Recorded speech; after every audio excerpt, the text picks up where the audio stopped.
Welcome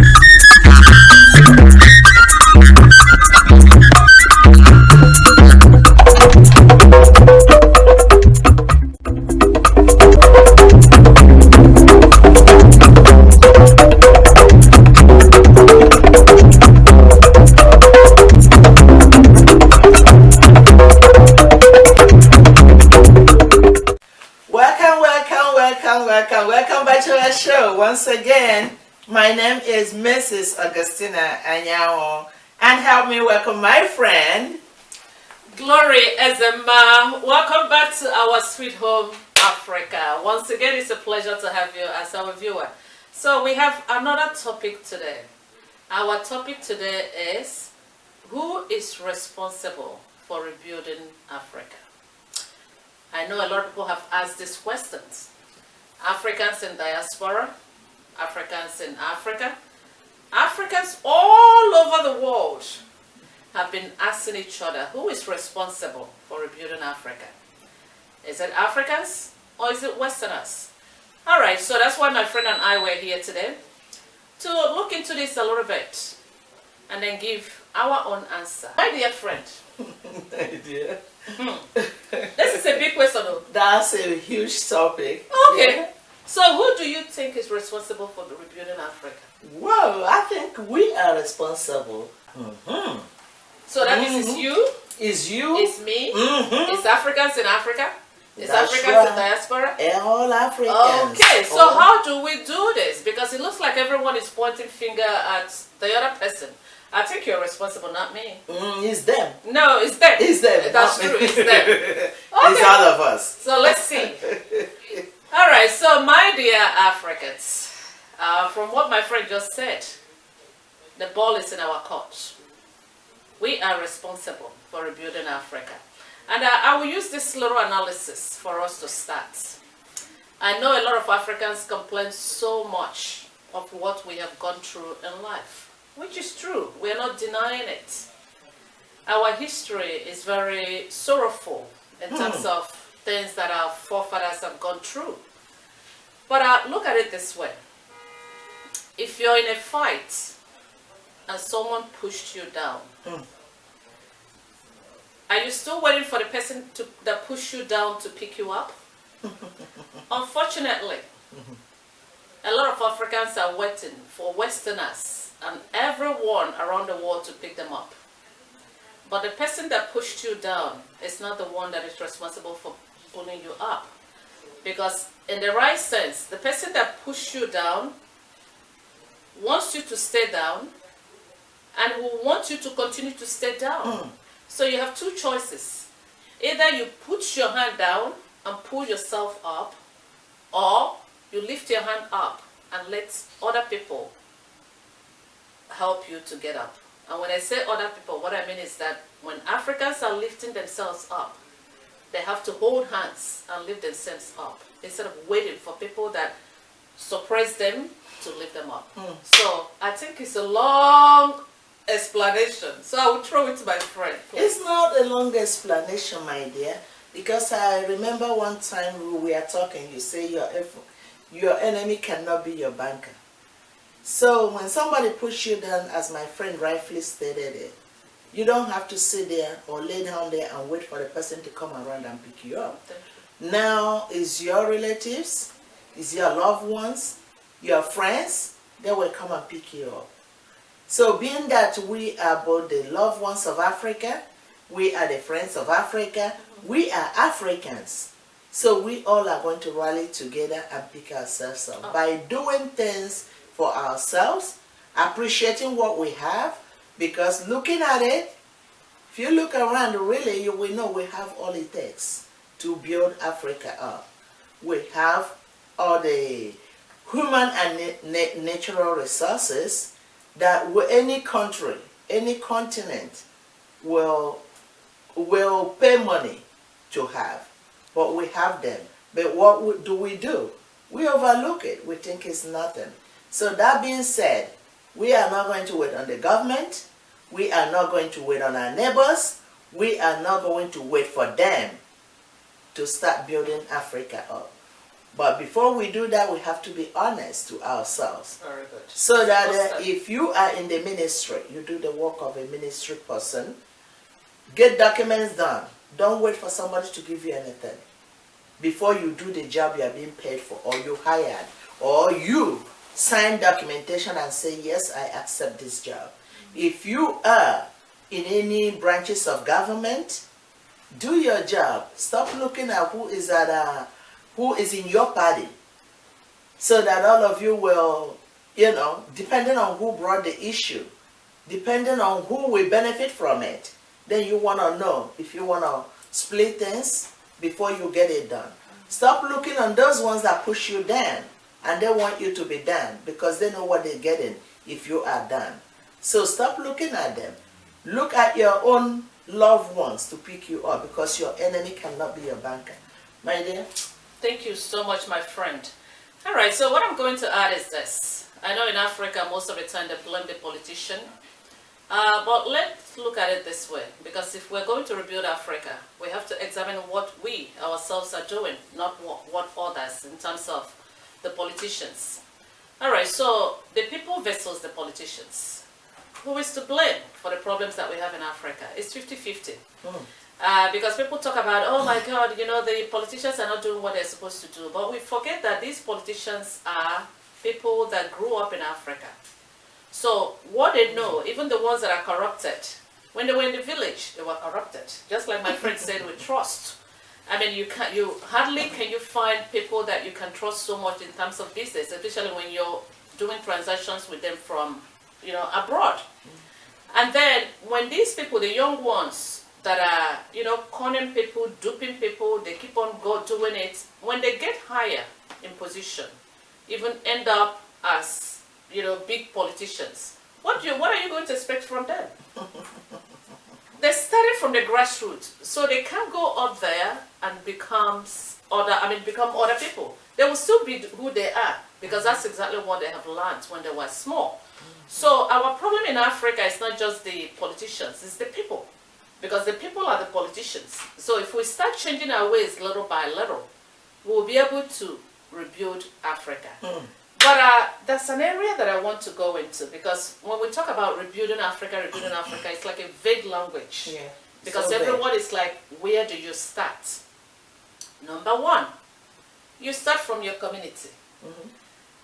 When we say Africa, Africa has so many countries that made up Africa. And a lot of people from these countries live abroad. What you can do, go back to your little community. Start in your little community to rebuild. I mean, there was a time that I suggested, I was just talking with my friend, and we were saying that even simple cleaning the environment, painting the schools, painting the hospitals, keeping the environment clean a little bit. Even the marketplaces, clean it. And then the roof, most of the roof that they have in some of those villages, even schools, and the roofs have been there for more than 20, 30 years. And when you can see they're all rusted. Change the roof, make the environment clean. As soon as the environment is clean, you could see that even the brain of the people will be a little bit clearer. So when they are in that dirty environment, it's very difficult for you to even think beyond your environment, because everywhere is congested and dirty. Line things up a little bit. It doesn't take money to even clean the environment. I think that would be the first step to me. Start from your local community before you even get to your states. And then, my friend, keep on going while I'll remember other things that I want to add. Yes. My dear, you're right. Cleanliness, people say, is next to godliness. We need to take out the dirty stuff out and welcome and embrace the new generation. That's the way I look at it too, because a lot of people have been in position for a long time, and they do things the way it used to be. The way it used to be, there's nothing wrong with that if it's the right way, if everybody is happy about it. But if the way it used to be is hurting so many people, and power is only in one-sided, and that the wealth is not being spread around, that means there had to be a change, because when you do one thing over and over, you will still get the same result. But when you start doing something a little bit different, because people are talking, then people are unemployed. People are just dying out of hunger. People are snatching pockets. People are stealing food. Then you know that something is wrong. So if we start taking care of our own, people's potentials, as we said, will come out. But if we suppress them, people die of hunger. People have nowhere to live.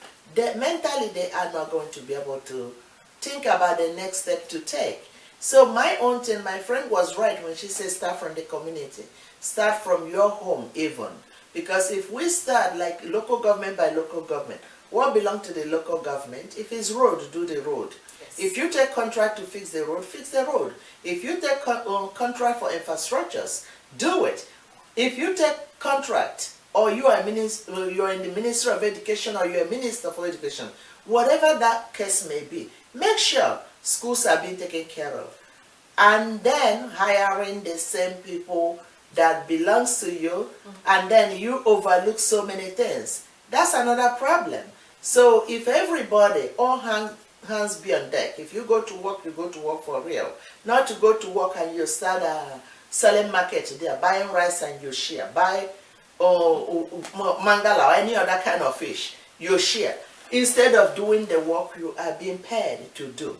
You are among those that are not letting the country move forward. So when you go to work, give an honest what? Honest job, do an honest assignment so that the country will continue to move. Let's not start talking about only the politicians. Like my friend said, everybody is responsible for fixing Africa. When you do the right thing, do the things you're supposed to do, the country will move forward. Then that will apply to the continent, the whole African countries. If we bit by bit start doing things the other way around instead of the way it used to be, that is suppressing the indigents that you take an oath to take care of, suppressing your neighbors, then if you do your own assignment, do your own job, and everybody is happy, there will be mass productivity. Everybody will live happily ever after. My dear? Thank you so much. And what I need to add is this, especially for Africans that live outside Africa. We're all scattered all over the place. And unfortunately, when you speak to a lot of Africans that live abroad, they will tell you, you know what, I'm afraid to go back to my country because I'm afraid they will kill them there. That's what they said. Then the next thing that I asked them is I asked them this. If all of us keep on saying this, I'm afraid of going back, I'm afraid of going back, who is going to rebuild your country? Who are you waiting for to rebuild your country? Look at it this way. What I have understood with a lot of Africans, we have the tendency of blaming others for our problems. Why don't you sit down in your own house? Think of what you as an individual need to do to bring the changes that you're looking for. That's something that my father usually tells me. He said, if you want something to be done right, do it by yourself. That's right. So if you think that there's things that they're doing in your country that you don't like, why don't you step out? All right, when I say step out, a lot of people will say, oh, you know what, the politicians, they're very bad. When we go there, they won't let us do this, they won't let us do this. But unfortunately, what I've realized with a lot of Africans, especially the educated ones, the ones that have good principles in life, they don't want to come out. They are afraid of the political arena. They are like, no, no, no, the politicians are corrupt and this, but how can you make a change when you are far away? Take, for example, the House of Senate. If you have people there that you say they are all corrupt, they're criminals, and they're the ones that are making laws of the land, when they're going to vote, all of them, if they're all corrupt, they will vote, they will vote in favor of things that you, as an individual, that think that you're a good citizen do not like. But you didn't come out to vote, so how are you going to win? So we are pleading with Africans. Africans that have good principles. Africans that are very trustworthy. Africans that can do much. Step out. Do not be afraid. Once, I describe it like this, it's like a light. Once the lights start coming out, the darkness will disappear. Because the light will flash goodness, and then the darkness will disappear. But if you're all hiding, especially, I'm a Christian, so I go to some of the churches, you see big pastors, not only pastors, I mean, you see men and women that you can say these are very trustworthy people that can lead the continent of Africa or lead, you know, wherever they are. But they're not stepping out. Oh. So, and then you talk to them and you're like, how come you don't step out? You're very intelligent. You can do this. You have leadership skill. And they tell you, no, no, no, no, no, I don't want to, you know, mingle with those people. Unfortunately, if you people do not step out, the good African citizens, if you don't step out to help to rebuild Africa, Africa will continue to be the way it is. If you have to go from outside Africa to go into Africa to make some changes to help rebuild Africa, go with a team. Take, for example, if you're a doctor, go with other people, go with a group of nurses, go with, you know, build your own team, whatever you need to make that changes that you want to make, so that those people can work for you. Because what we have understood, I'm sorry my friend, I kept on going. What we have understood is this: when people go as an individual to make a change in Africa, it's very difficult, because once you get there, the other ones that are there will corrupt you. But if you take your own team and then implement your own team in the institution that you're going into, you will be able to make an impact. So my fellow Africans, we are the ones that are responsible for rebuilding Africa. We cannot run away forever. And the unfortunate thing about us running away is this: yes, we can look and feel comfortable wherever we are, but if we don't go back to rebuild Africa, our own children and our grandchildren will be stranded in foreign lands. So that's what I wanted to add. Go ahead, my friend. My dear, to me, I think it's all said. And you brought it all the way to the level everybody can understand where we are coming from. So another thing I want to tell, especially Nigerians, I know a whole lot of people, when they talk, they say, oh, that country is in a mess. There's nothing else in the country. That's losing hope. That's discouragement. Yes. It have to get worse before it get better. You understand? When somebody is pushing you, once your back is on the wall, you don't have a choice than to come out. So the country is going to get better. It might not be in your own generation, but it's going to get better, because we have educated people all over the place. We have God on our side, so we just have to speak good things to that country instead of filling our heart with discouragement, and that will paralyze any effort whatsoever we have to make. And we have to take out the mentality of, oh, they mess it up, they destroyed the whole country. Who are they? Thank you. You are there. You are an indigent. You are a full citizen. You have the right to make a change. Start a little bit.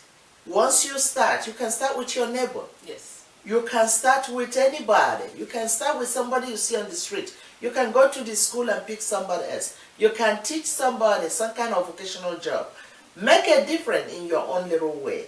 By then you're contributing to make Africa or Nigeria a better place. Instead of you to be discouraged, and the what comes out of your mouth can discourage somebody else. Because we hear it all the time, oh, that country is finished. Oh, it's over. So where are you going? You're not going anywhere. So we all have to find out, if you have the mind that the country is already finished, they mess it up. There's no need. Where do you want to go? Those outside want to come back home. So there is nothing like home. We all need to fix it, because it's not the government. The fixing it cannot come from Abuja. Government have to be government. Their own responsibility, you have to go check. They got to give us security. There are other things an individuals, an indigent supposed to do to be able to lift that country up, to bring it, to build it up to how you want it. But if you cannot do anything, you can watch. Some people are watching, but I know you're capable. You can do something. You can contribute. But do not get discouraged. Do not lose hope. We know Nigeria will be a better place to live, because we have all it takes. We have intelligent people. We have people with know-how. We have people that are outside the country doing wonders. They need to come home and get things done. But the word from people, the word from our mouth especially those that are still residing in Nigeria, when you say everything is over, you call them, oh, they kidnap people, oh, they're Fulani herdsmen. You are scaring a whole lot of people from coming home. We have to come home and make things better. Pick 2 or 3 people in your community. You can come together and say, all right, we're going to, look at this school, the walls are falling down, let's take care of it. Let's take care of the zinc. Little by little, because there's no way that we can just close our eyes, open it, and Africa will be so beautiful. But if we start little by little, in every community, wherever part of Africa you're from Kenya, from Ghana, from Ethiopia, from Zimbabwe, everywhere, just come together, 2 people, 3 people, little by little, start from your villages, and then by the time you realize it, I'm telling you, 5 days from now, you could find out that your community will be so beautiful if you start little by little. Do not be discouraged, and these are things that you can do without having to depend on the government, because we talk about government. Once again, when you look at the problem that we have in Africa, it's beyond the government. What the government does, to my understanding, is to maintain law and order. But people in the village, take care of the village, and then it will spill to the community. From the community, it will spill to the state. From the state, it will spill to the country. And from the country, it will spill to the continent of Africa. That's how to rebuild places. Thank you for watching us, and that's a little bit of something that I want to add. But it's another episode that we'll bring out later. Okay. The engineers in Africa. I know we talked about development, we talked about rebuilding Africa, but we have understood that, the people that need to step out first to rebuild Africa should be engineers, because we need that electricity. So we're going to address them. There will be a special episode for engineers only, because I'm calling all African engineers. We have so many engineers in Africa, and up to this time, we don't have constant supply of electricity. And we have oil. We have oil. Exactly.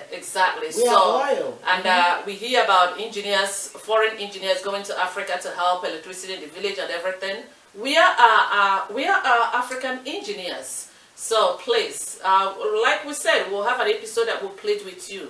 Please go. If you live outside Africa, form organizations, do whatever you can, come together. Use your knowledge to go back to Africa and help with the electrical system in Africa. That's right. So that Africa can start developing. All right, so we are done. And my brothers and sisters that are all outside Africa, that always complain that they are afraid to go back to their countries, I'm telling you this. Once you rebuild your country, once you help the people in your country to make life better for them, those countries will be safer and you can go back. The Indians did it, and they are able to travel to their country almost every time. The Jews did it, they were able to rebuild their country, and wherever they are, they go home very often. So if those people can do it, you can equally do it in your own country, and your country will be safe for you to go back anytime that you want to go back. That's right.